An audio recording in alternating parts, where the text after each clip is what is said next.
Hello and welcome to the EMS Handoff podcast. It's David along with my co-host Eric McCullough and Bradley Dean. We are your source for all things EMS. Tonight, though, is going to get real. A huge topic in EMS, in public safety in general. And our guest today is, like I said, going to bring that real topic. So we're going to get into that here in just a minute. But episode is actually coming up during Memorial, right at the Wednesday after Memorial Day. So we're going to start off here just a little bit different than normal. A lot of times you hear people talk about thanking those in service, but Memorial Day is a time to pay tribute to those that weren't able to come home. And so for all of those that made the decision and the families that have supported since then, thank you for the service and for the dedication to do what you've done for our country. And on this Memorial Day, let's just remember everything that has gone into those decisions and why this day has come together. So for all those families, we thank you for allowing your families to go off and do great things and protect our country. And for them never giving back, we say thank you and offer our thoughts and prayers to those individuals from many decades back. So on that note, let's go ahead and start off with our conversation with my fellow compatriots from the green side. We're going to go ahead and say hello to Eric McCullough from Nashville. What's up? Hey, so this is an exciting week. Yeah, this is the final week of coach pitch baseball and softball for my kids. So I have learned. I had to help coach and stuff. Here's the one thing I have learned. When it comes to kids, like a 6-year-old, the only goal is to try to get the minimum amount of kids running after the ball. That's what I found out. Like, you want to diminish it from 5. We got them down to, I think, 3 last week. So here's hoping in 2 days that they'll be down to at least 2 running after the ball. And then if they can do that, man, that's great. You have goals for the kids, you have goals for the coaching, and one of the key things. Luckily, I never coached baseball. That would, I took my foray into middle school girls basketball. That's a horse of a different color, but yes, the catcher trying to run to right field is not typically needed. So let's go to the other side, North Carolina. Bradley Dean. Man, it's been a great week. And I am glad to see that you have graduated from the mason jar to just drinking straight out of the jug. just the jug.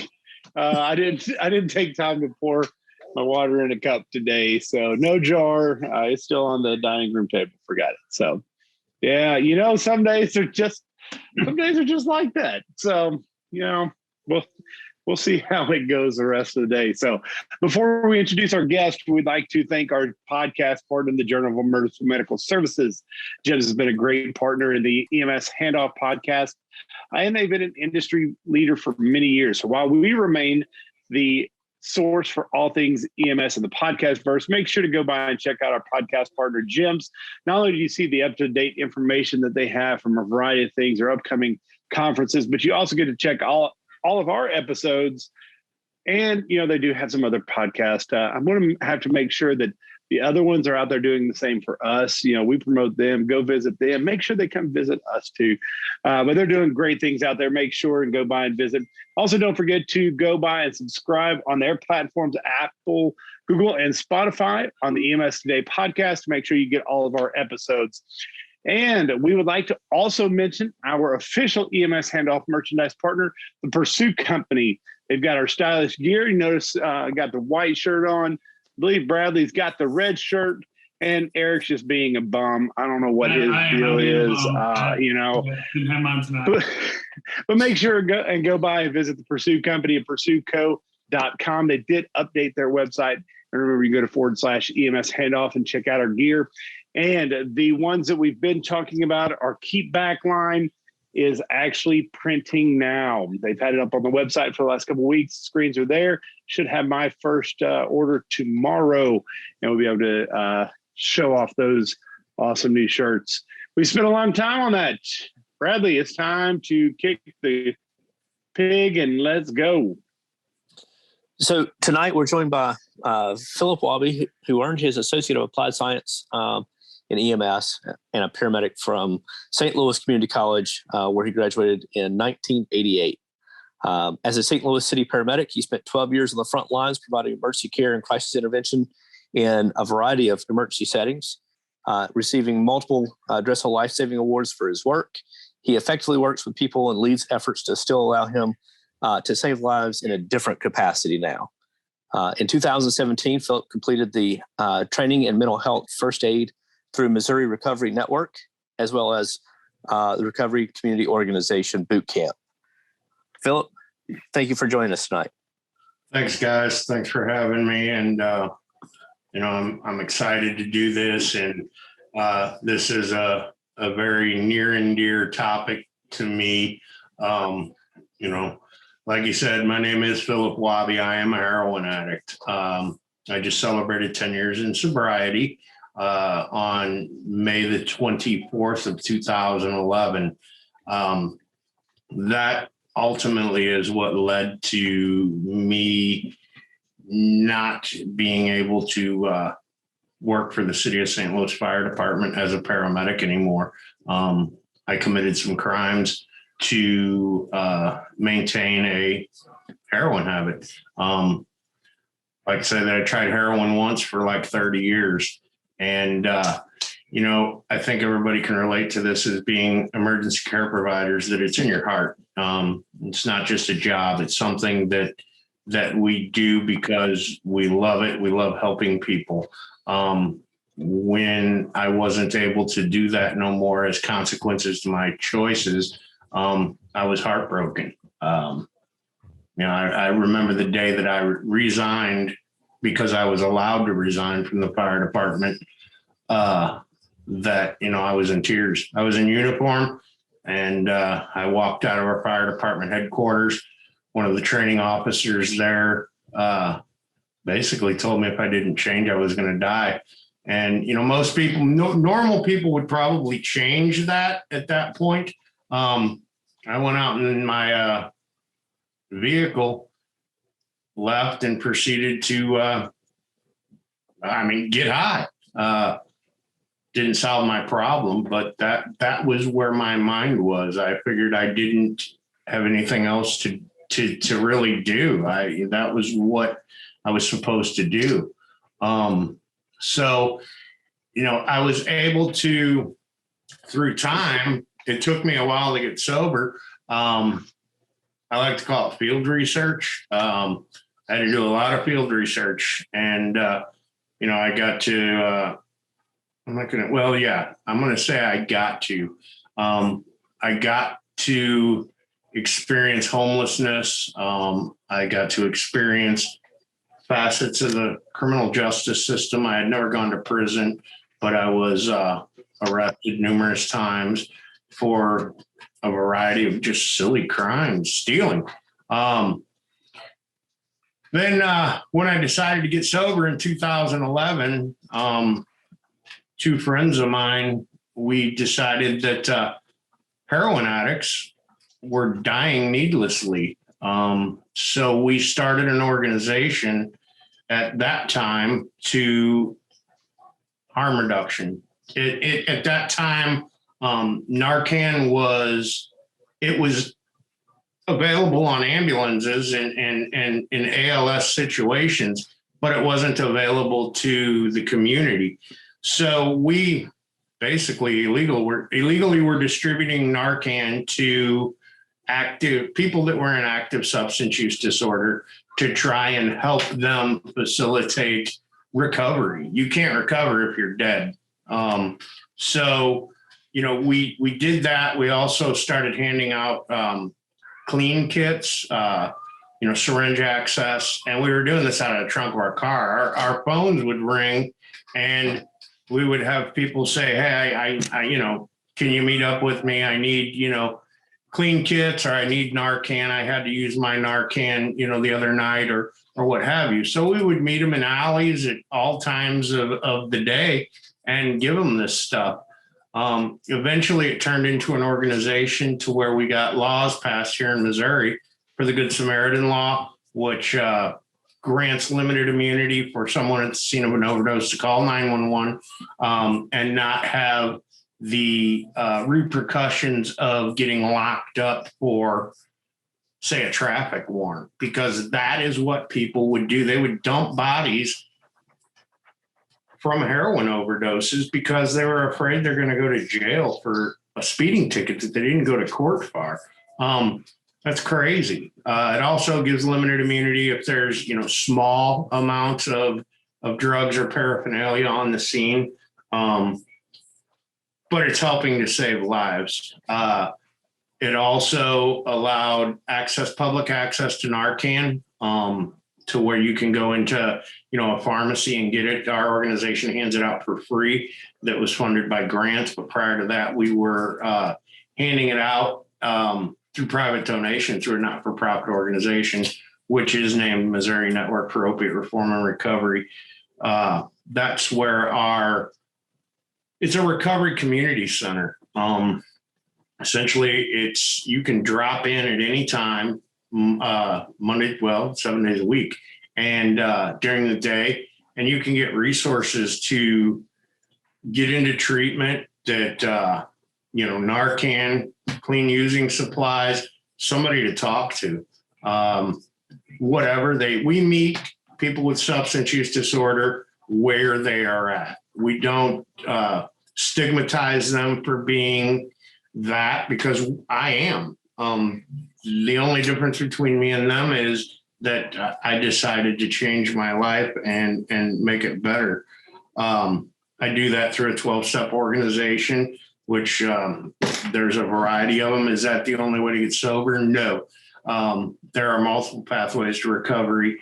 A lot of these intensive outpatient programs that I was referring to that we can refer people to, for our uninsured or underinsured people, we can have you in front of a physician, get you medications, buprenorphine, within maybe, 2 days, 3 days tops, and you're in an intensive outpatient program.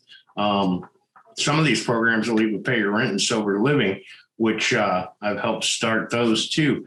And I believe that, to go into the foundation of that, I can a little deeper in my story, but, these are all resources that weren't available 6 years ago. The federal government even started injecting money into this through these state targeted opioid response grants. The stigma of opiate use disorder, or just we'll say substance use disorder, is it's crazy. I mean, most people, when they think alcoholic or drug addict, they think about the guy on Skid Row that's drinking wine out of a bottle, or that type of person. It's not that way anymore. There's doctors, lawyers, nurses, paramedics, firefighters, police officers. I mean, it has no boundaries. This is a disease of the mind, and I know this is going to medical professionals, and the definition of a disease is a chronic, reoccurring issue that has no cure. Well, substance use disorder is chronic. It is reoccurring. It cannot be cured, but however, it can be arrested or stopped. But it's always there, just like cancer. It's chronic, it's reoccurring, it can be treated. And the cure of it is it could come back. And that's just like substance use disorder.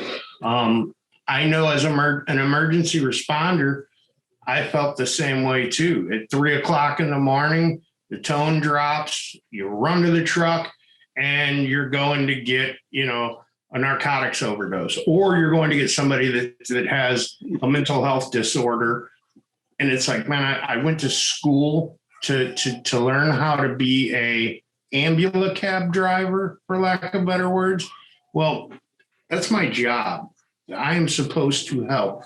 When the tone drops, these people are in a situation which is an emergency to them. It may not be an emergency to me, but it's an emergency to them. And they're human beings, and they have a crisis going on in their life. I hear a lot of people say, well, it's because of a choice you make. It is a choice. It starts as a choice, but STDs are a choice too, and they're a disease. You know, it's a consequence of your actions. It's with substance use disorder, there's a line somewhere. And, you know, some of us cross that line, and the disease hijacks our brain. And that is the only thing that we think about is staying well. Hey, Phillip, since you're talking about this part, I'm just curious. So what was it that, what is your story in this? Like when this started to impact you? Because I completely and I think a lot of the listeners and stuff here, definitely in our EMS handoff groups and stuff, go to a lot of substance abuse patients and stuff. But you've actually been there. So you've been a paramedic, you've been an addict, you've been through recovery and stuff. So what was it specific about you that alerted you to this addiction, I guess? I'm going to say that it was the unmanageability of my life. Like I said, on May the 23rd, 2011, essentially I walked out of a department store that I had been frequenting and sticking jewelry in my pocket. I was stopped that time, and a little security guard had asked me, you know, he wanted his jewelry back, and I gave him his jewelry back. I was under the impression I'm going to give his jewelry back and I'm going to go home. That didn't happen. I got arrested that night for stealing. I went to jail, and I was released pending application of warrants. That next day, actually not even that next day, at that moment when he was stopped, giving my jewelry back, I was homeless. I was living in a roach motel, you want to call it, you know, pay by the week motel. I had already gone through an entire house. And when I say I went through that house, I sold everything in that house. Craigslist. I put the kitchen cabinets, the garbage disposal, the air conditioning, everything I sold in that house to maintain a sense of normalcy, to stay well. So what went through my head at that point in time was, I don't want to live like this no more. I'm going to have to repeat this on and on and on and on, and I need to change. And that was where I decided when I got out of jail that night, I went back to that house that I had sold everything in. Granted, it was May. It was like it was, you know, today in St. Louis. It was warm. Threw a mattress on the basement floor because it was cooler in the basement. I woke up the next day and I walked to a clubhouse, which is a recovery clubhouse, because that's all we had at the time. We didn't have these community organizations. And I just kept asking for help. Finally, I got on the telephone and called the counselor that I had known and told him I needed help. And he said, be here tomorrow. And he got me in treatment the next day.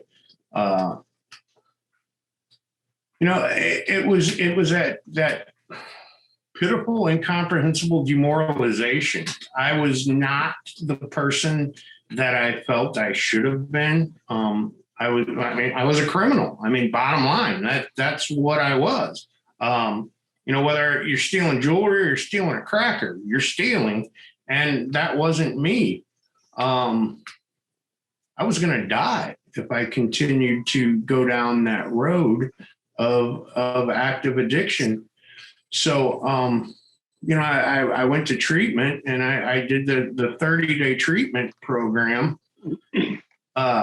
And, you know, I did what's suggested. I did it somebody else's way because I have that disease that, you know, half my brain produces BS and my other half buys it. And I go out and I do those things. I think alcoholics and drug addicts, we shouldn't be held responsible for our first thought, but we should definitely be held responsible for our first action because, you know, we know better. You know, I'm just glad that I don't have to live like that anymore. I mean, 10 years, a decade was like, wow. it was amazing. So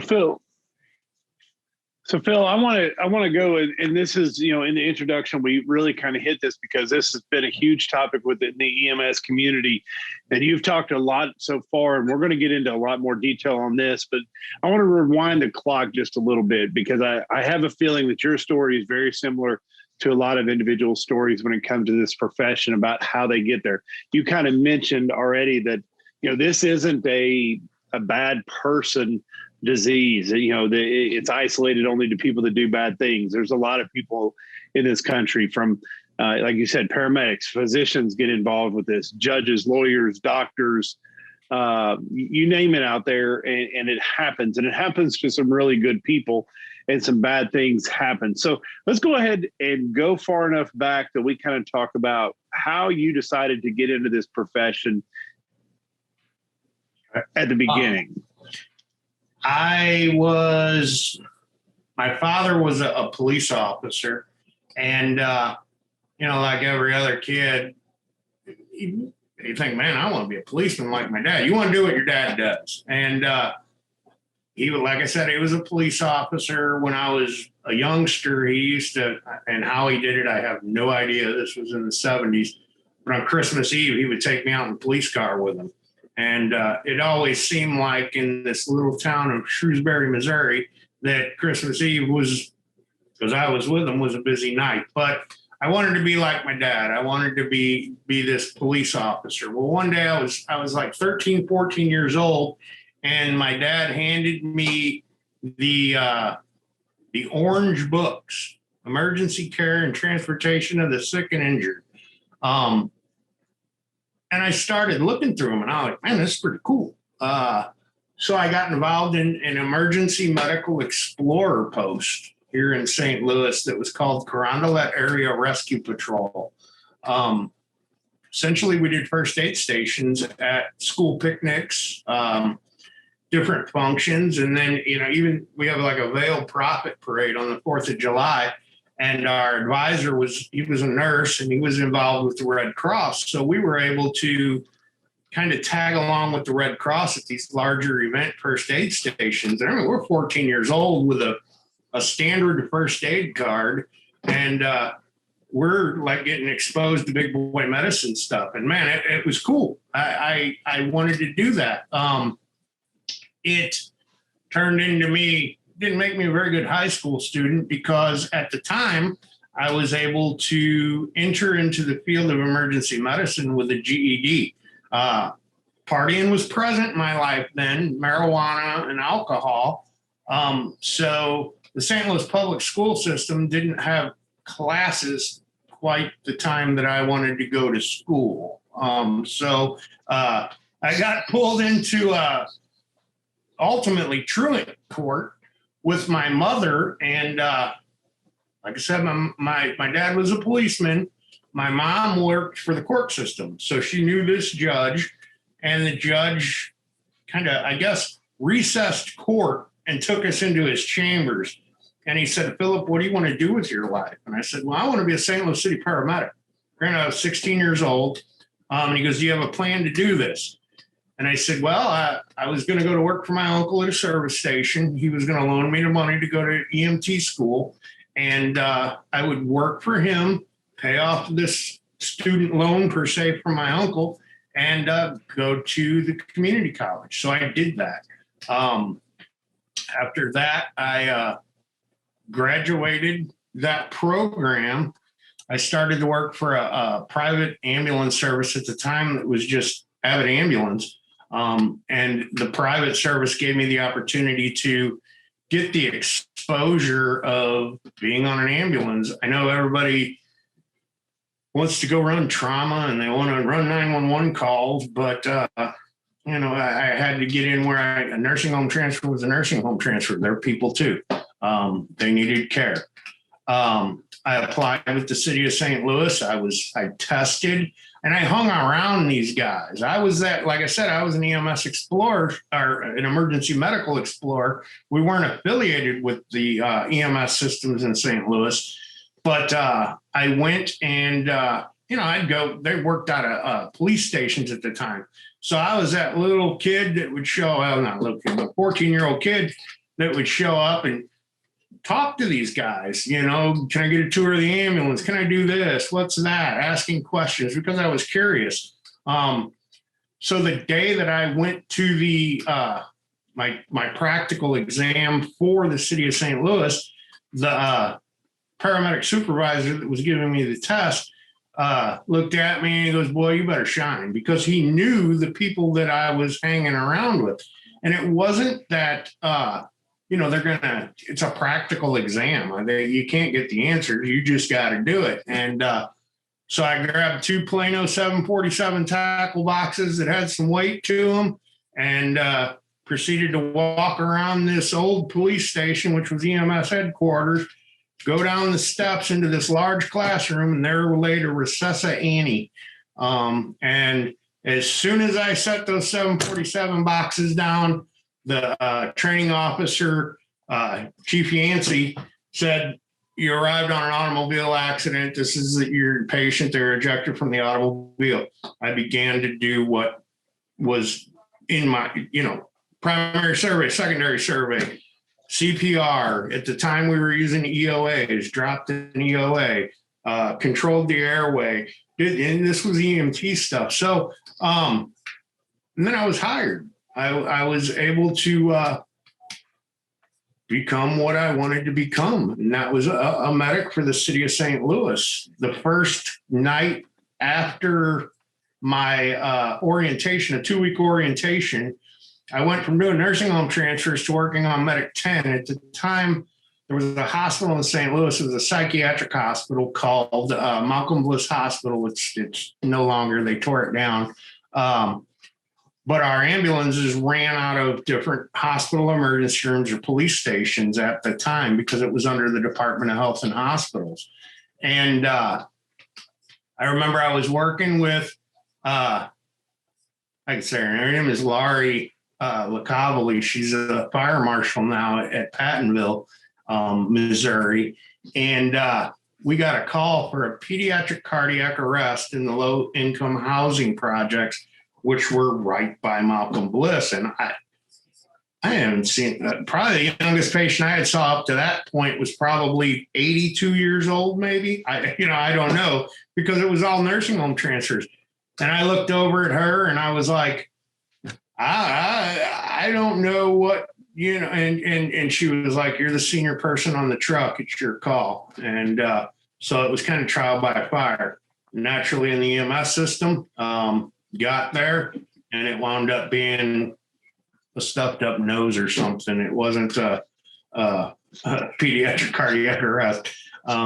Thank God, because that probably wouldn't have ended well as my first call in a major metropolitan EMS system. I would have done my best. I would have done my job, but you know, we've all been there, and it's just like, and I continued that career. I worked on some of the busiest trucks in the busiest parts of the city at the busiest times. Our service it still is actually, 12 ambulances for a population that swells up to 3 million people during the day.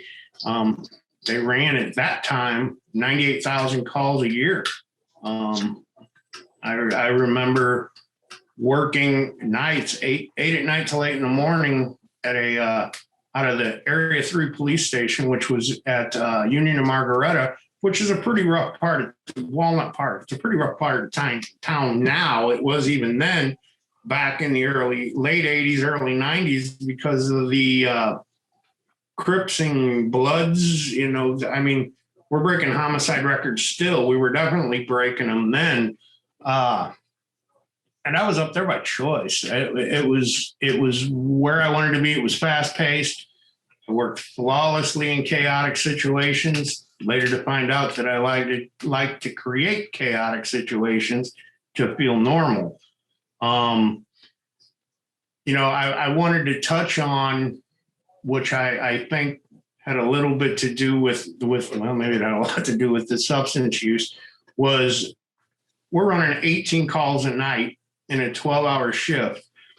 Out of those 18 calls, I mean, hit or miss, it could be 12, 13 of them were critical patients. We were getting pulled, like transport a shooting to the hospital. They're pulling you in service to go to another shooting around the corner, or a stabbing or an assault or a true MI. And the only time that we were given to think about processing that call was while we were wiping the blood off the equipment to go do it again. So I had to do something that, all the flyers back then at EMS said you needed to be psychologically stable to do this job. And I was psychologically stable to do the job, but we as EMS providers, we're human and we're not designed to deal with death and dying to the degree that we were doing, or holding. I mean, we saw things that nobody will ever see in their life, and we were called to deal with that. So I had to numb those feelings, the normal feelings of mourning and just feeling, period. So I numbed it, and I numbed it through drugs and alcohol. I mean, I don't think anybody's ever drank with a cop, have they? Probably not. Policemen don't drink, but we used to go to a choir practice at 6, 7 o'clock in the morning, and that was at the bar. And we just processed everything that way by drinking. So it was more of a slow, steady. It wasn't like a one singular event. It was just over time, like a pressure cooker almost, like just slowly. Yes. Yeah. I think it wasn't like, I did it for 12 years and it just progressed as time went on. When I first started at the city, I wasn't illegal to drink.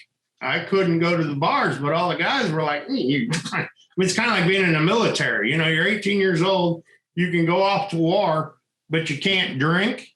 You can drive a tank, but you can't drink. So we just, they just figured I was a big guy anyway, so I looked older than I actually was. But and mind you, I had smoked pot prior to that. That was my go-to thing. I think the first drunk I remember, I was 8 years old and I hurt myself. I ran into a big metal wrought iron thing serving beer at my brother's 21st birthday party, but they thought it was the cute little kid pouring beer. And I'm drinking foam, but 8 years old, it did something for me. It made everybody go, ha ha, look at him. Everybody paid attention to me, and I like that. Everybody likes that, I think, but I couldn't stop. Obviously at 8 years old I did, but drugs and alcohol made me feel different than the way I was feeling. So with that, Phillip, so it kind of drove you down the pathway. So let's talk a little bit about after you got started, and the whole part of this is a couple of years ago, you did a video called Not My Addiction. Right. You were one of the people in that. So let's talk a little bit about the stigma of addiction that goes with this. Like I said earlier in my long drawn out introduction there's a lot of stigma surrounding substance use disorder. It's not limited to just, the how can I say, the Skid Row type housing displaced people. It's not. That organization I talked about forming early in the podcast, the gentleman that I helped form it with was a Cook County prosecuting attorney that doesn't want to be a lawyer no more, but he was a full-blown heroin addict, just like I was, a lawyer. Addiction doesn't know any socioeconomic barriers. I was looking at some statistics before this from 2020, and it's like rampant in African-American males are dying from this disease. It was You always hear, oh, it's in suburbia, white suburbia now. No, it's killing human beings. It's killing kids. But the stigma that's surrounded around it is it's like you're looked down on because you have this disease, this illness that, everybody thinks it starts from a choice. And it's yes, you have a choice in the beginning, but people that are predisposed to this disease, which I believe is genetic, it flips that light switch in you and you can't stop.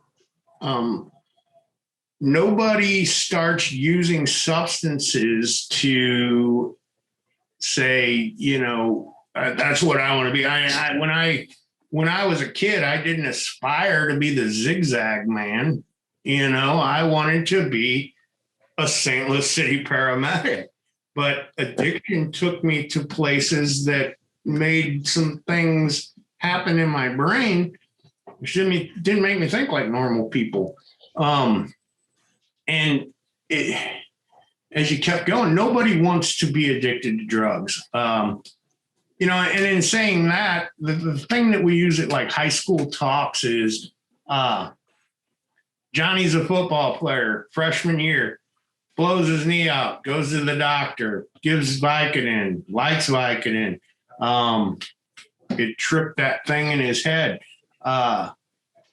He continued to use Vicodin. Eventually, the doctor said, well, your injury's healed. You don't need it no more. Well, then he realizes that there's substances on the street that are easily available for $5 a pill that make him feel 100 times better.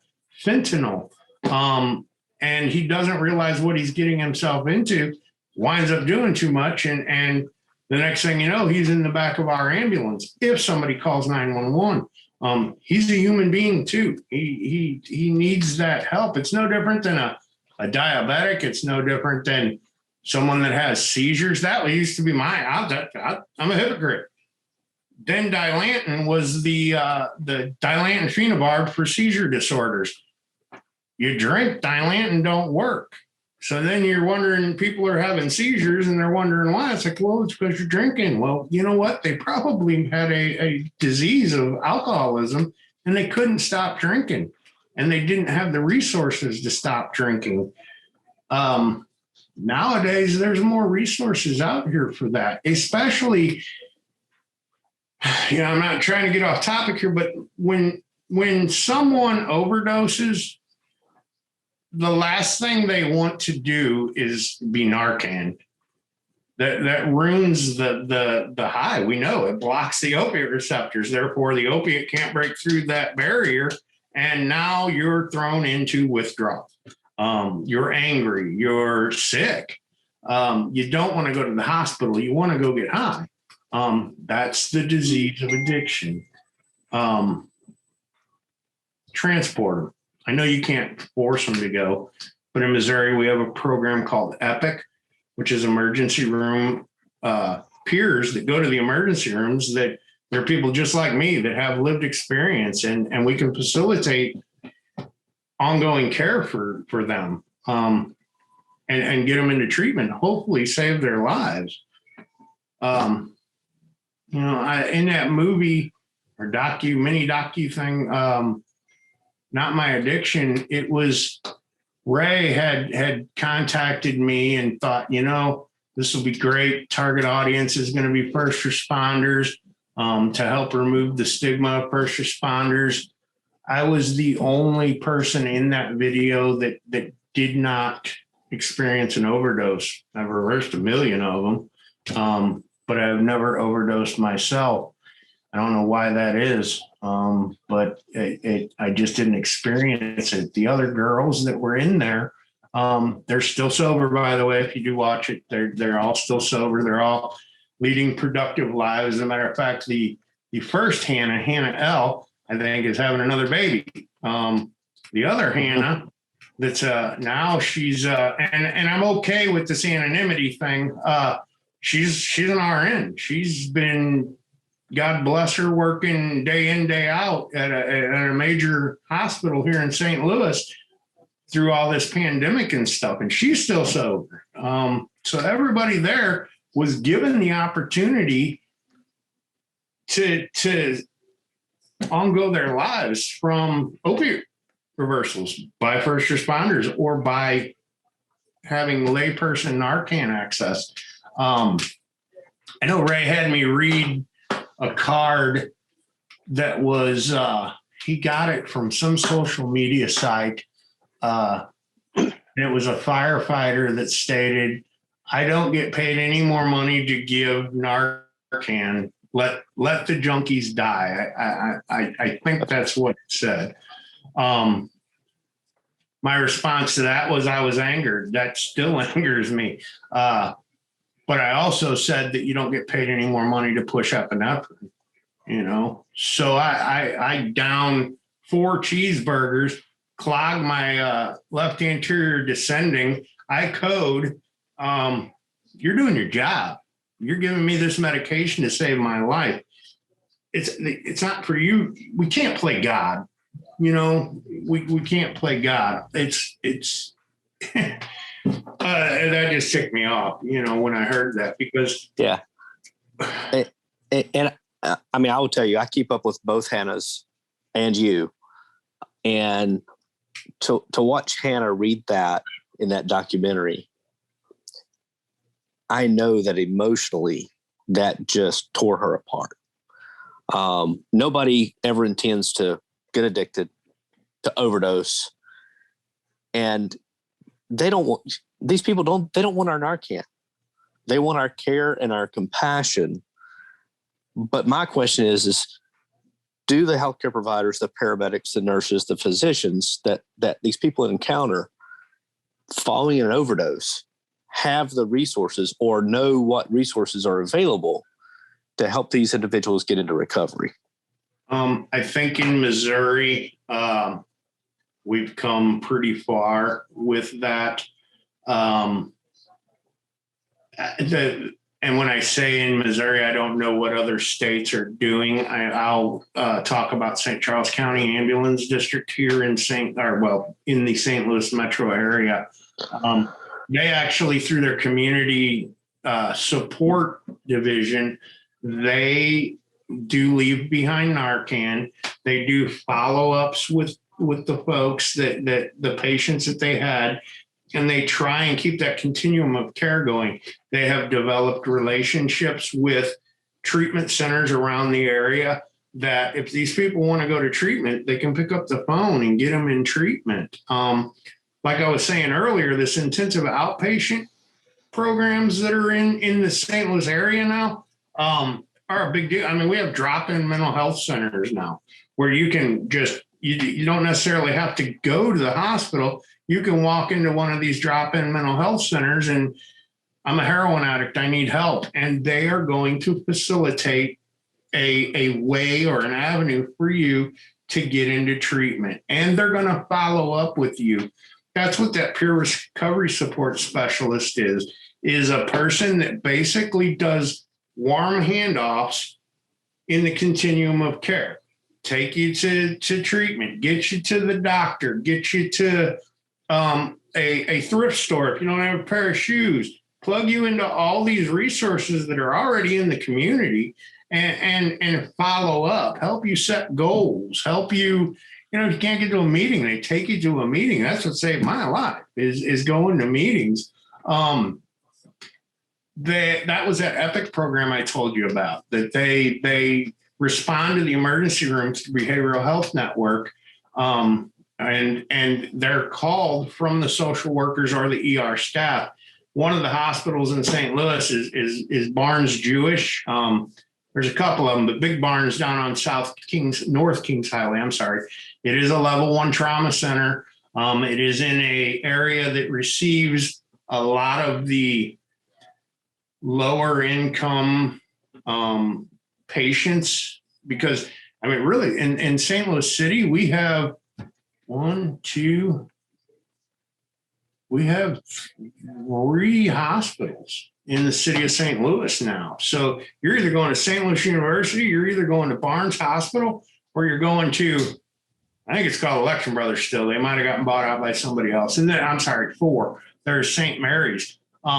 All of these hospitals have been in-serviced on these programs that are out here. We've even got for expecting mothers, there's a what's called the Hope Clinic, and it's through St. Mary's Hospital, where you can be addicted to opiates, and they take you in there. They put you on medication to help you wean off of the illegal drugs and onto the Suboxone, and they follow you. They make you go to meetings. They make you do these things. So when you do have this child, he's not born in withdrawal. You may have, your life together to where you can provide and be a mom for this mother or for this child. I think the resources have come very far, and they're in all the communities now, because this isn't just a St. Louis, Missouri problem. It's everywhere. I mean, and you have to reach out to your as first responders, reach out to your treatment facilities, reach out to your emergency rooms, reach out to an anonymous program in your area and find out where the meetings are. They've got an app that's called Meeting Guide that you can be in Germany, and it's going to tell you where the meetings are based on where you're at. All opiate addicts and alcohol dependent folks obviously need medical detox. Benzos, they need medical detox. And I think that with insurance, it's, you can go to the Betty Ford clinic when you got insurance, but you know what Betty Ford clinic can do? They're going to say, you're going to give them $60,000, and they're going to tell you to go to an anonymous organization when you get out of there, get a sponsor, and maintain your sobriety that way. Granted, there are co-occurring disorders where, people have bipolar problems, manic depressive, schizophrenia, all those things. That can also lead to substance use disorder because, like with ADHD, they give you these medications that are stimulants that slow you down. Well, people that aren't being diagnosed with it, the doctor treat thyself, they start using a street methamphetamine, and you know what? They feel normal. They can do their laundry. They can go to work. They can do the dishes. They can take care of themselves. But then eventually that chemical, because it's match heads and whatever, anhydrous pneumonia, change the chemistry in your brain, and now it stops working. Whereas, pharmaceuticals and medications, they're designed and you're monitored by a medical professional that they're going to ask you questions. Do you feel suicidal? Do you feel homicidal? How's this medicine working for you? And they dial it in, and now you're normal. There's people that go to doctors to get these medicines, and they don't pick up another medication in their life because it was untreated mental health. And there again, like I said in the beginning, people call 911 because they're having a mental health crisis. And I'm a hypocrite. I've done it. I've treated these people not the way I should have. Call it EMS burnout. I'm more important. Yeah. Unfortunately, what we see is they go out, they give Narcan. The first thing that happens when they wake up is they ask them, do you know what just happened to you? You need to get some help. Instead of being compassionate with them and making the connection, then they tend to drive them further into addiction. Right. This is where I bring in a quote that one of my colleague instructors likes to say, and it was one that he was actually passed on when he was actually in EMT school. And, he laid out, the instructor laid out all this equipment in front of him. This is the way this instructor kind of told it to me. He lays out all this equipment. He goes, hey, what is the most important piece of equipment that you have? And so, jumping up there, they're like, oh, it's got to be this. And he's like, no, the answer is every patient needs a kind word and a gentle touch. And I think that's really where it is. We can have our opinions. And, I commonly discuss that, the one thing that none of us is the fact that not a single one of us are a judge. We may go serve on a jury one day, and at that point in time, we're given the responsibility of making a judgment on somebody. However, in our role every day, it's to take individuals that are having a bad day and try to make it better. And sometimes it is that. It's a kind word and a gentle touch. And that's what's going to help to motivate some people. And it's kind of interesting what you said at the very beginning. It's like you had to make the decision. And for you, it was a bad day with the law enforcement. But there's been plenty of times where if somebody would have just come at you a little bit differently, then this conversation may never have happened. It could have continued to escalate. So, Phil, we've certainly appreciated your time, and we'll give you a brief opportunity to kind of wrap us up today. And just, if you could give our listeners, EMS providers across the country, what they should know if they would have ever had Phil during his time, what would you have wanted them to know? First off, I'd want them to know, like you said, be kind and compassionate. A great word of encouragement can go, a long way. For what I do, just me too. Just saying, you know what, me too. I've had bad days. I've felt the way you're feeling. There is a solution to this. Let me get you some help. I think that we need to treat people, not that we don't, but that treat everybody as a human being, kind and compassion, love and tolerance to all. If they want to go to the hospital because you just extricated a cockroach out of their ear and there's nothing wrong with them, take them to the hospital. They may have something else going on with them that they need help for. Just kind and compassion. And I'm available to discuss. I don't know how you guys can do it, but you can give my email address out.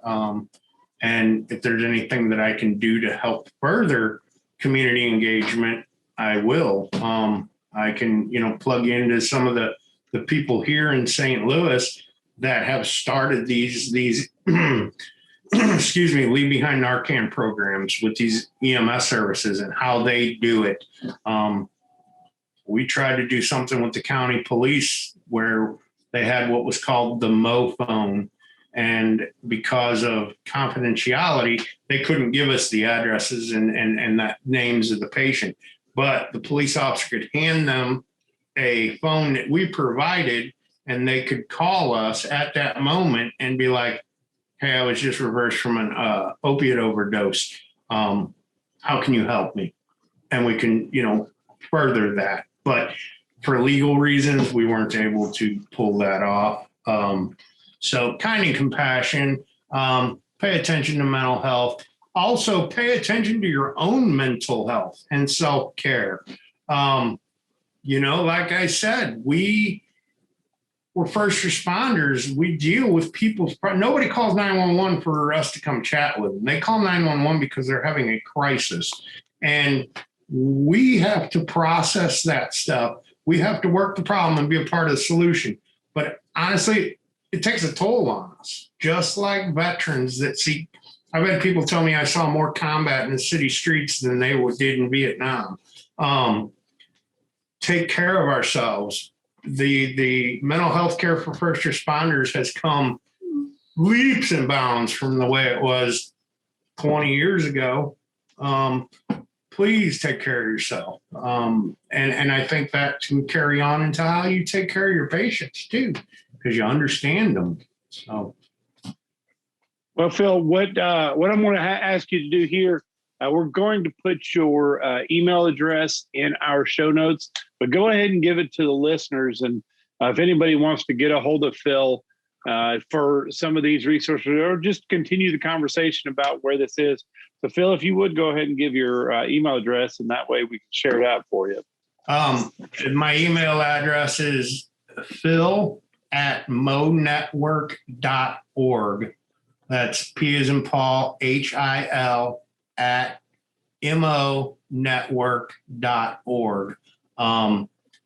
And I'll give you that, and then you can email me, and then I'll give you my telephone number. For obvious reasons, I don't want to put my telephone number out to the world right here. But I'll help. If it's for you, if it's for a family member, if it's for your EMS service, police department, whatever, I will plug you into resources that are probably already in your community. And we can, if our job is to save lives. If this saves one life, great. I did my job. I did what I believe I was put on this earth to do, and that's help others. And normally I kick it over at this point to Bradley and Eric, but I'm going to take a moment to share my final thoughts here as well, because I think this is as big a situation as anything. As a pre-hospital provider, I take a look at the hazmat community and the time I served there. One of the big things was you didn't have to know everything. You needed to know how to get a hold of everything. And that was one of the things that we need to know here is if we have somebody in front of us and we have no clue where to get them the resources, how do we get that information?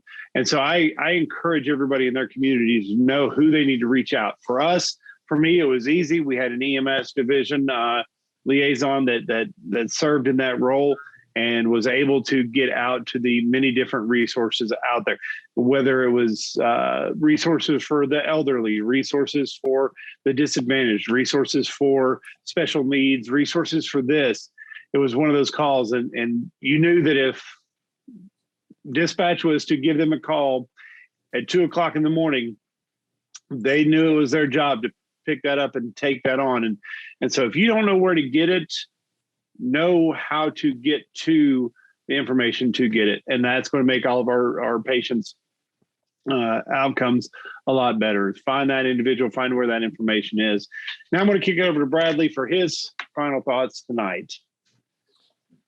So I just want to echo what David was saying. Regardless of what community you work in, find out who your mental health network provider is. I am sure that they have some resources that you can call at 1, 2, or 3 o'clock in the morning, so you can hand off that patient to the appropriate people, because addiction has a mental health component to it. And if you can take care of that piece for that person, that can help move them to recovery. Great words there. How about you, Eric? My thing would just be to watch out for compassion fatigue. I think it's easy to let your own stresses of working long shifts, hard shifts, or continued shifts dealing with patients to impact your care for somebody else. And I think it's just good to slow down, recognize that might be happening, and then kind of reset yourself before you start treating these patients. And I'm just going to share this. I'm not going to say the name, but I am going to share this. But during this episode, as we normally do, Bradley posted a little post on our EMS Handoff Facebook group, and throughout it, we've had a few different comments. Shared the quote that I used on here, but the very last, and it just came in. I wish we actually had more meaningful training on how to be compassionate. And that says so much. And so for that, that's what we've been saying here. So as we wrap up today, just kind of realize that if that is truthfully a question that you have, reach out to all of us. Reach out to Phil in this area, especially. Reach out to any of us, and let's try to find a way to do that for our profession. So as we wrap up tonight, we always like to say we like to hear what your feedback is for us. So make sure to go by our website at emshandoff.com and let us know. You can also reach us on Facebook as one of our most active places, but we also have LinkedIn and Instagram going as well. So make sure and stop by and say, hey, how are we doing? These comments are great. we'll reach out to this individual and the others here shortly as well. Just excited to continue the message. Also, don't forget to go by Jim's on Apple, Google, or Spotify. Subscribe, rate, and review so they know. And also make sure to visit our YouTube channel at the EMS Handoff. Hit that like button. Like. We know you're going. Hit the like button, subscribe, have a little bit of fun. See us every Wednesday at noon. And also, we started this last week with our Friday shorts. Just a short little message from either myself, Bradley, or Eric, something new that is out there as well. And then go get one of our shirts, our new EMS podcast, Stay Back 500 Feet shirts coming out tomorrow. And we'll see how those go. As always, for my co-host, Eric McCullough and Bradley Dean, take care, stay safe, and always remember the value of your EMS handoff.